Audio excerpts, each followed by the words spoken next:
Zdawało mi się, że słyszę jakieś rozmowy.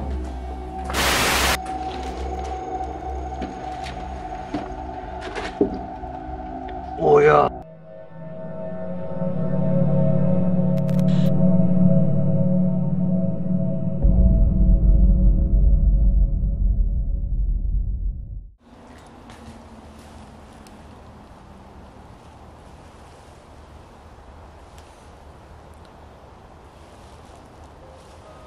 Cześć, taki nietypowy wstęp. Stoję właśnie przed wejściem do opuszczonego pałacu w Kopytkowie. Pałac ten nosi miano nawiedzonego. A dlaczego? O tym Wam opowiem pokrótce, jak będę oprowadzał Was po tym obiekcie. W internecie można natknąć się na wiele artykułów związanych z tym właśnie obiektem. Zdaniem wielu mieszkańców dochodziło tutaj do dziwnych zjawisk. Widzieli tutaj różne postacie, które przechadzają się nocą. Czy rzeczywiście jest nawiedzony? To się jeszcze okaże. Tymczasem zapraszam Was do środka.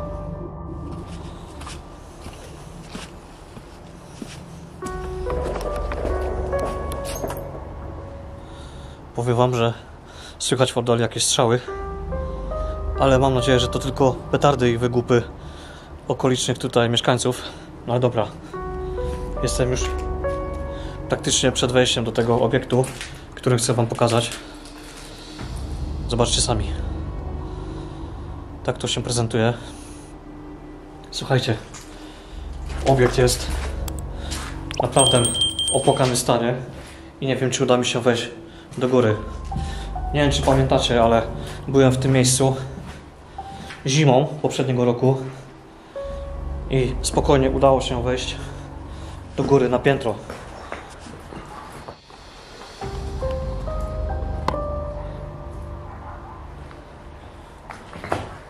Wszystko jest tutaj zarwane.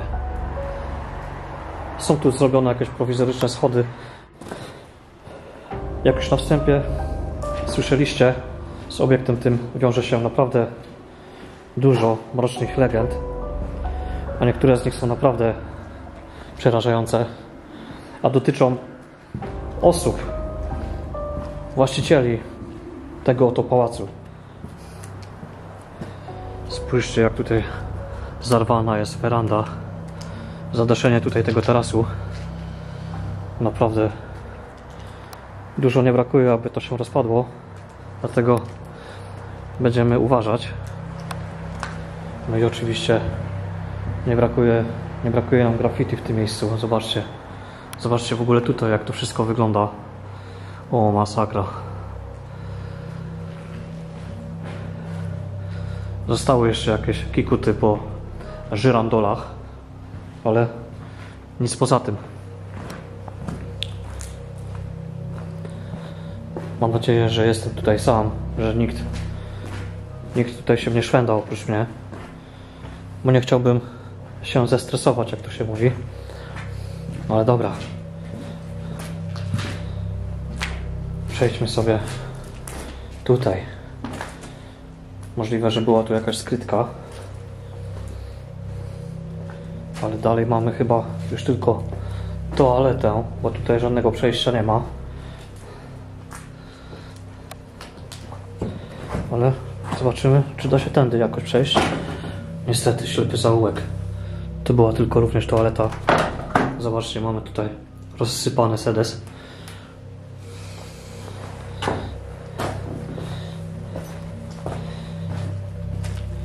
Wiecie co? Z tego co widziałem, to również z drugiej strony można chyba przejść do tego obiektu. Także wyjdziemy sobie tutaj tą werandą i wejdziemy z drugiej strony tego obiektu, od strony parku. I co do tego parku również krążyły jakieś legendy, że właśnie tutaj w tym miejscu widziano jakoby postać właściciela, który przemierzał na białym koniu w momencie, kiedy za każdym razem były niszczone jakiekolwiek elementy tego parku. Dokładnie Wam za chwilkę opowiem, jaki to ma właśnie związek z właścicielem. Ale tak mówią właśnie legendy. Również tutaj w tym parku, gdzie znajduje się grobowiec właścicieli, ale nawet będąc za dnia nie mogłem go znaleźć, także spójrzcie. Mamy tutaj wejście już od drugiej strony. Jak się okazały, budynek w stylu Empire. A budynek ten powstał w roku 1870. Tutaj pozostałości, jakieś złomowisko. A z tej strony, z której teraz wchodzę, prawdopodobnie znajdowało się ostatecznie przedszkole. Przedszkole i oczywiście mamy tutaj pełno graffiti. Budynek jest zniszczony, jak widzicie, doszczętnie. Co by nie mówić.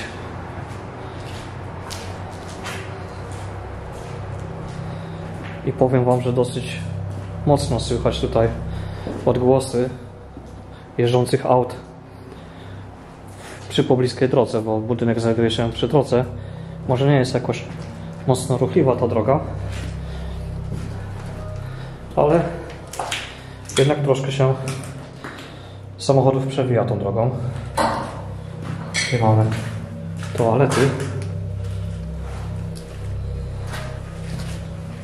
W starym stylu. Zobaczcie.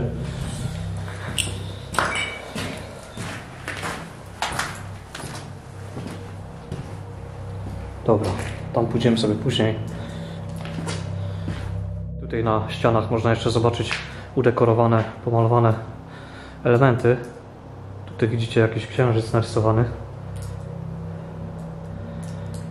Ale naprawdę bardzo mocno zniszczony jest ten obiekt. Tutaj możecie zobaczyć, że zdobienie sufitu się jako tako ostało, ale już po modernizacji PRL-owskiej. Kolory jak najbardziej właśnie PRL-u. Mamy jeszcze drewniane okiennice. Myślę, że to jest dobry moment, aby opowiedzieć wam historię, która wiąże się z tym miejscem. Słuchajcie, legenda, którą wam opowiem, pochodzi z około 1812 roku i tyczy się rodziny von Plechnów, którzy po prostu zagarnęli cały majątek tutaj w Kopytkowie. Oczywiście pierwotnie miejscowość to nazywała się Kopytkowo, nie Kopytkowo. Obecnie Kopytkowo. Powiem wam, że cały czas tutaj słyszę spadające krople deszczu, a kiedy jesteś sam w takim miejscu, to wszystko zdaje się słyszeć 2 razy głośniej i umysł płata ci figle. Ogólnie pan, który był tutaj właścicielem tego całego majątku, również tego pałacu, również dworu, który znajdował się tutaj w Kopytkowie, nazywał się Arnold von Plechn. I słuchajcie, historia, którą wam opowiem, legenda w zasadzie, tyczy się bardziej właśnie jego potomka Hansa von Plechn. Wszyscy tutaj we wsi mówili bardzo dobrze o Hansie, ponieważ dał pracę praktycznie tutaj każdemu mieszkańcowi tej wsi. W miejscu tym powstała gorzelnia, było tutaj dużo pola do obrabiania, także każdy mieszkaniec miał co robić. Byli oni sowicie wynagradzani i można powiedzieć, że nikt tutaj nigdy nie narzekał na brak pieniędzy. Wiadomo, jeżeli zdarzali się pracownicy opieszali, którzy się nie wywiązywali ze swojej pracy lub nie przykładali się do swojej pracy, no to oczywiście zostawali poddawani karze, czego również się właśnie pracownicy obawiali. Dalsza historia jest taka, a raczej legenda, że Hans któregoś dnia po prostu mocno zachorował, chodził gdzieś tutaj po polach i się przeziębił, choroba go rozłożyła i przestał się pokazywać. Wszystko się działo w momencie, kiedy gospodarka najlepiej rozkwitała. No ale cóż, wszyscy pracowali dalej, ale z panem Hansem działo się coraz gorzej. Służba, która tutaj przewijała się po tym jego dworku, niejednokrotnie słyszała w nocy, że pan Hans z kimś rozmawia, jednakże nigdy nie widzieli z kim. Słyszeli rozmowy właściciela majątku oraz widzieli jego postać, jak przechadza się korytarzami. Widzieli postać z płomieniami w oczach. Nie wiadomo dokładnie, o co tutaj chodziło, ale można było się spodziewać, że chodziło o podpisanie paktu właśnie z diabłem, o podpisanie cyrografu. I była taka sytuacja prawdopodobnie, że jeden z pracowników, niejaki Jaśko, który opiekował się sadem, a wiedział, że są tam bardzo dorodne jabłka i zdrowe, otrzymał informację od służby, od niejakiej pokojówki, że pan Plechm wyjechał, że nie było go w tym czasie na terenie posesji. Miał wrócić dopiero chyba na drugi dzień, czy coś takiego. Postanowił, że uda się do tego sadu i zagarnie dla siebie trochę jabłek. Kiedy w przekonaniu 100%, że właściciela nie ma na terenie tutaj posesji, tego majątku całego, zaczął zrywać owe jabłka. W pewnym momencie przed jego twarzą stanęła właśnie postać Hansa von Plechna. Normalnie stał jak wryty posąg, patrzał się na niego z cygarem w ustach.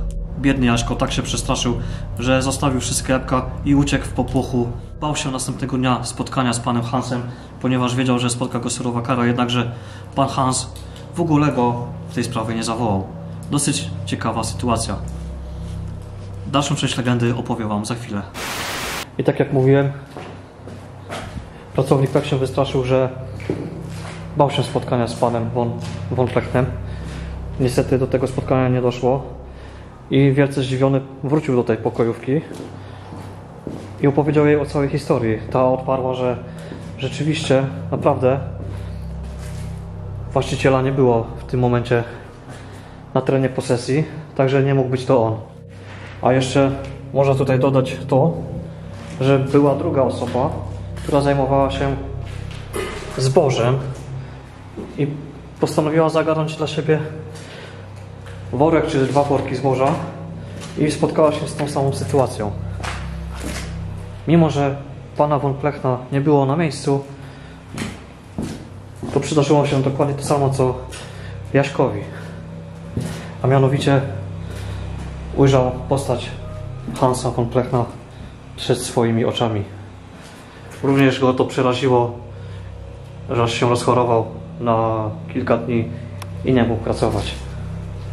Nikt nie wiedział, co się dzieje tak naprawdę. Po tej całej sytuacji Hans von Plechn wyzdrowiał, zaczął czuć się bardzo dobrze. Dlaczego? To niebawem odkryła właśnie pokojówka. Widziała pewną szkatułkę, w której znajdował się prawdopodobnie list.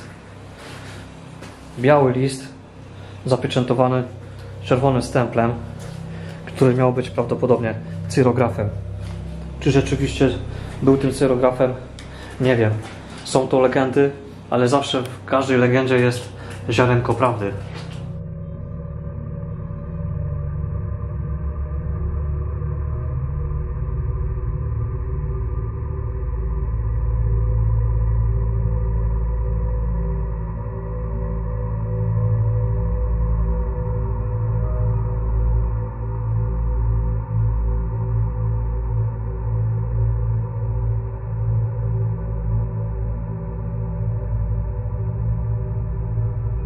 Powiem wam, że miejsce naprawdę jest przytłaczające, a jeszcze nie zeszłem do piwnic. Spójrzcie, jak to wszystko tutaj wygląda, naprawdę. Wszystko jest w pleśni. Farba łuszczy się na ścianach. No i pełno wody na posadzce, która prawdopodobnie kapie tutaj z sufitu. Naprawdę masakra. Spójrzcie, mamy tutaj jeszcze luksfery niezniszczone, a więc coś się tutaj ostało. Nie jest aż tak źle. No ale dobra, chodzimy sobie tutaj, a legend było więcej o tym miejscu. Nie tylko ta, którą wam opowiedziałem, ale również o strzygach i o dziwnych głosach, które dobiegały z piwnic. A dlaczego z piwnic? Bo prawdopodobnie tam byli torturowani Polacy walczący o wolną Polskę. Prawdopodobnie hitlerowski okupant, który współpracował tutaj właśnie z którymś z potomków von Plechna. Więził, za porozumieniem więził ich w piwnicach i katował. Prawdopodobnie jest to prawda, ponieważ przed wjazdem tutaj do tego pałacu znajduje się pomnik upamiętniający te wydarzenia. Także na koniec filmu na pewno wam go pokażę. No i dobra, jesteśmy tutaj w głównej sali. Można by tak powiedzieć, że to jest główna sala. Ale z tej strony jeszcze nie byłem. Zobaczcie, tutaj jeszcze aż wpadają gałęzie do środka, a więc natura naprawdę odbiera to co swoje, to co jej się należy.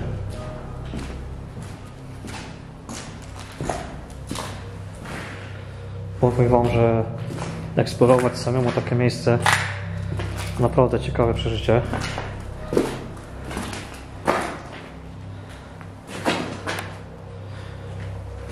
I tutaj chyba również były toalety, dokładnie.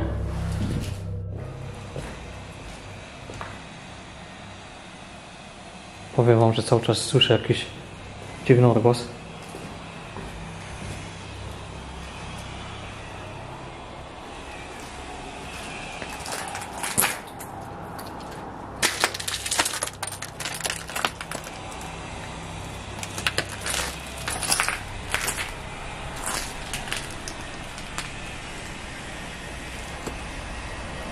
Tam mamy kolejny budynek, który należał do służby, tak zwana oficyna. Nie wiem, czy to stamtąd dochodzi ten dźwięk. Może do gospodarstw, które są za tym obiektem. Ale dobra, zejdźmy sobie tutaj po schodach i zobaczmy, co kryje się w piwnicach.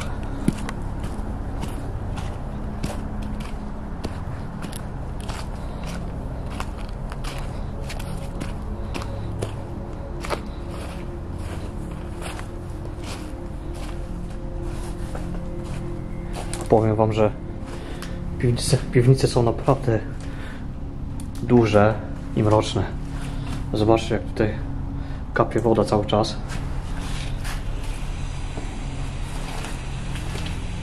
Spójrzcie.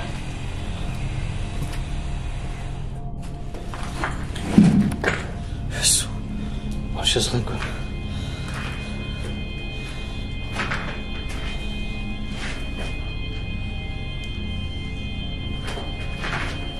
Dobra, tutaj nic nie ma. Tutaj widzę jeszcze jakieś inne pomieszczenia. Mam nadzieję, że nic mnie tutaj nie zaskoczy.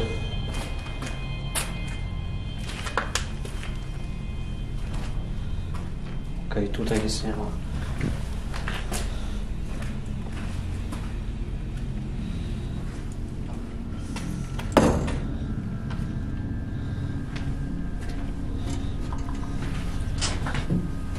Dobra.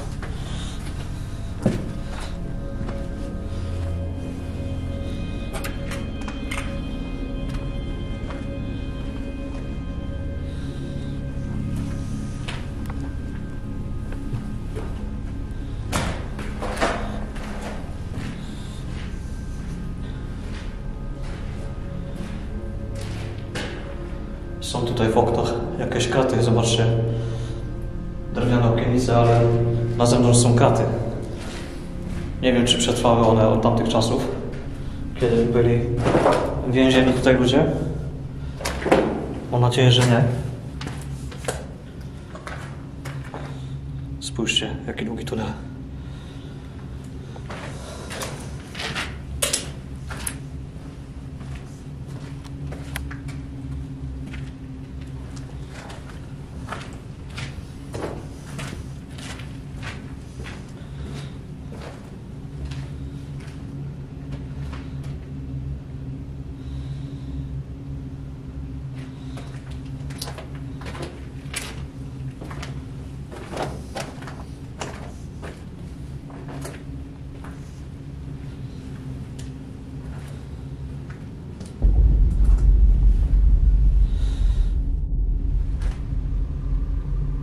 Co to było?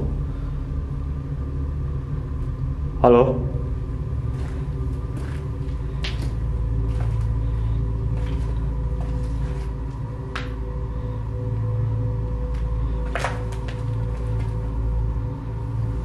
What the fuck?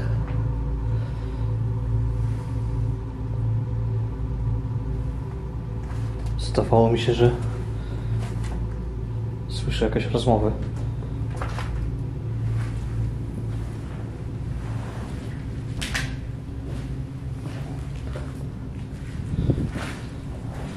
Halo?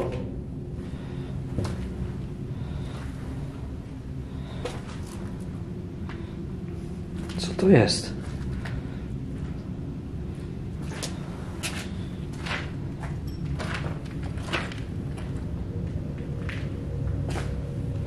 Halo, jest tu ktoś?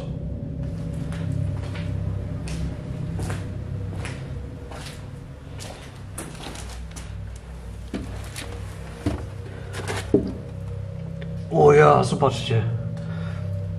Normalnie tego się nie spodziewałem zobaczyć. Chodźcie, musimy to zobaczyć. Ale naprawdę mega sprawa, zobaczcie.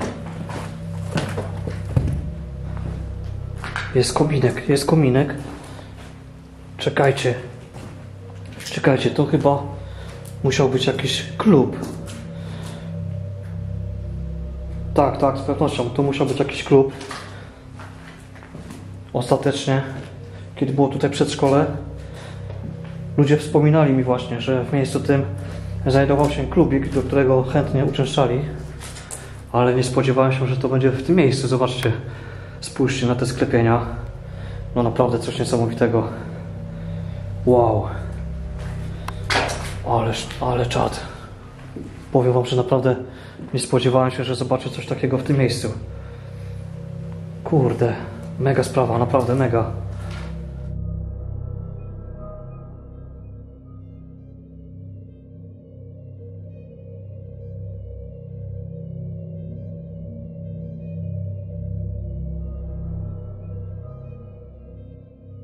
Jak wspominałem, były tutaj również legendy o strzygach i o odgłosach wydobywających się właśnie tutaj z piwnic, w których właśnie teraz tutaj się znajduję. To tutaj prawdopodobnie zostali przetrzymywani, torturowani oraz zamordowani Polacy walczący o nasz wolny kraj. Za chwilkę wyjdę z tego obiektu i pokażę wam również pomnik na kamieniu, który upamiętnia właśnie te walki z okupantami. Powiem wam, że miejsce jest naprawdę mroczne, nostalgiczne, ale czy nawiedzone? Nie wiem. Poza tym jednym incydentem, gdzie usłyszałem jakieś rozmowy, nic tutaj się naprawdę nie działo. Nie wiem, być może za krótko tutaj jestem. Być może musiałbym tutaj zostać na noc, mieć ze sobą jakiś sprzęt.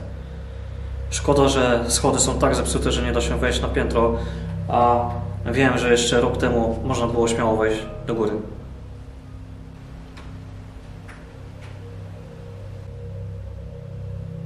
Coś słyszałem, ale umysł płatał już mi fikle, naprawdę. Wyjdziemy sobie tym tunelem.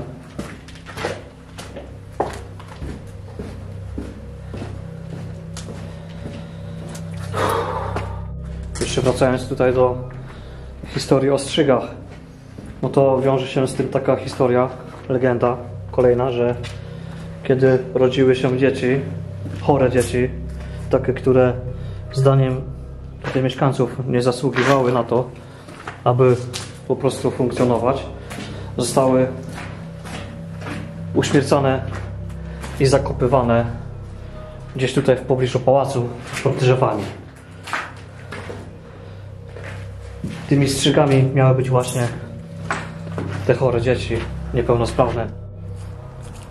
Historia jest naprawdę tutaj ogromna, bogata, związana właśnie z II wojną światową, bo majątek ten był w posiadaniu właśnie von Plechnów aż do 1945 roku. I to właśnie ci ostatni potomkowie, można powiedzieć, najbardziej przyczynili się właśnie do śmierci ogromnej ilości naszych rodaków. Jak możecie przeczytać, w tym miejscu w latach 1939 do 1945 hitlerowski okupant więził i torturował Polaków walczących o wolność ojczyzny, cześć ich pamięci. A więc nie jest to nic zmyślone, to co wam opowiedziałem, jest to sama prawda. Mam nadzieję, że odcinek wam się podobał. Zostawicie oczywiście łapkę w górę, zostawicie jakiś komentarz i oczywiście, jeżeli jeszcze nie subskrybujesz mojego kanału, to zrobisz to właśnie w tym momencie. Jeżeli chcielibyście, abym zrobił odcinek konkursowy, również napiszcie mi to w komentarzu. Być może do wygrania będzie właśnie koszulka Urbex Projekt, którą już pokazywałem wam w poprzednich odcinkach. Dobra, tymczasem ja się z wami żegnam, idę do samochodu. Do następnego Urbexu. Trzymajcie się, cześć!